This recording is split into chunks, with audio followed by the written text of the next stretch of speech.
Hey everyone, it's Rebecca the Dietitian, and I have a super special guest with me today. It's one of my best friends.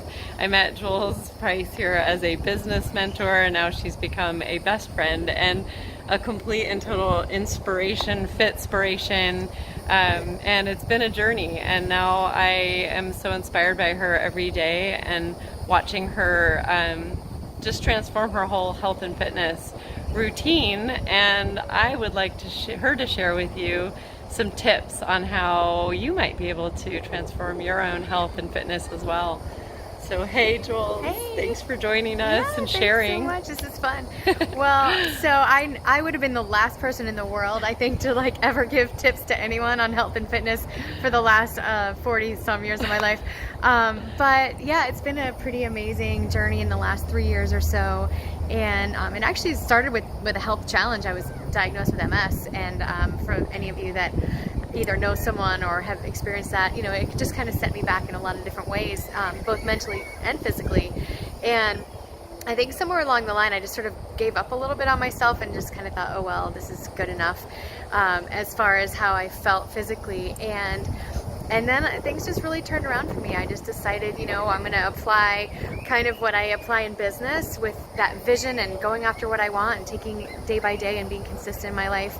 I just decided to apply that to my health too, so that I could be kind of my best me, which is the only thing we can control. There's a lot of crappy things that happen to us in life, but what we can control is what we do and how we feel about it and what our mindset is. So my three sort of best tips, I think, are: number one, find something that works for you, that you really, really feel like you can stick with. So for me, I literally tried everything. I hated working out. I hated sweating. I tried every single class, Pure Barre, yoga, being on the treadmill. I just hated it. And I just thought, oh well, I guess I just hate this.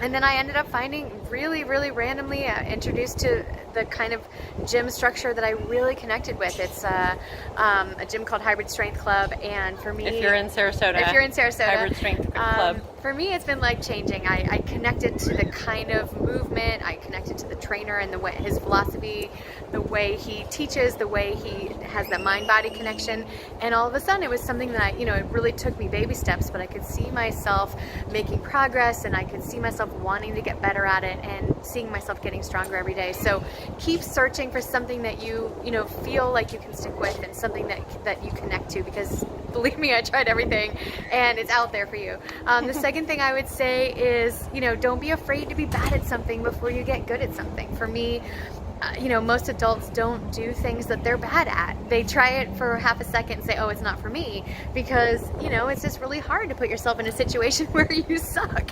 But so at this particular kind of working out, I was terrible and I couldn't do anything. I couldn't hang from my hands. I had no, strength. I had no confidence. I couldn't be in a plank position. And little by little, I just made up my mind I was going to keep going back and keep getting better. And there's a real vulnerability to that, to being bad at something, especially around other people, and being okay with it. I would drive home crying. I'm a 46-year-old woman. I'd be like, we're both perfectionist Virgos. So I was like, I can't believe you're doing what you're doing. So inspiring. I just make myself keep going back, and then I noticed that I had to modify every movement, and then I was just getting a little bit better. And then one day I didn't have to modify, and then one day I'd look around and say, whoa, I'm stronger than everyone in this class.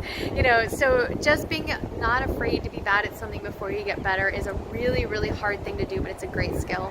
And the last thing is consistency. Rome wasn't built in a day. Nothing we do in life, in business, and in health is going to turn overnight. You start that diet and you think, why aren't I skinny? And it's the hardest thing in the world. My friend Jen was making fun of me today that, I changed my eating in 3 days and I wanted to see a giant weight loss. It just doesn't happen that way. So consistency, whether it's in your weight loss, whether it's your working out, or anything you do in business, is going to lead you in that positive trajectory towards what you want. And it's so imperceptible sometimes. It's something that you don't even know is happening until you look around and you see how it's just moved in that incremental way, and all of a sudden you've made these huge gains and you don't even know how, and it's because of that little baby steps that you've been taking in the right direction. So those are my top 3 tips. Shout out to Hybrid Strength Club. They gave me muscles. I got muscles. But it's just really about taking control, not letting excuses get in your way. And we all have health challenges and things that set us back. And it's just about mindset and moving forward and going after what you to be your own best you. I love that. I love you. Thank you so much, Jules, for being here. I'll put a link below to Hybrid has a website, so yes. I'll put a link below to that. If you're interested in trying something new, Jules will be there to support you even when you cannot do a plank or cannot hang on the pole. She's a great supporter and cheerleader, as are the other trainers at Hybrid. And thank you, Jules. Love you. Love you all. Have a great week. Give us a thumbs up if you like it and comment below. Bye. Bye.